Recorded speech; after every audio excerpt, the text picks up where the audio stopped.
Gauze Garage coming to you from Music City Mopar Show here in Nashville, Tennessee. And yes, you are looking at an all-original Ram Charger 440 model. Yeah, these things are iconic.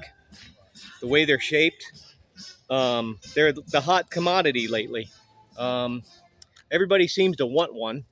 And you take a look, it's got the 440 sitting in there. And these were more than capable off-roaders back in their day. But it's also the way they do the top. Some of the fastest growing book prices are on these particular vehicles, and they are certainly the hot commodity. This one's in its period correct garb. Looks like it's all original, unrestored, lovingly preserved. And look at that body on that. These are so in vogue right now.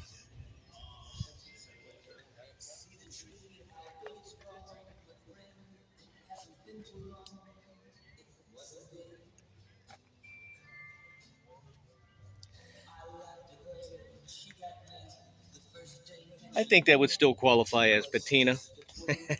But you know what? There's some little bit of charm about how these look with the original condition on them. And they certainly are an attention getter. So there you have it. Ram Charger 440 model from the factory. This is Gauze Garage, Music City Mopars, Nashville, Tennessee. Thank you.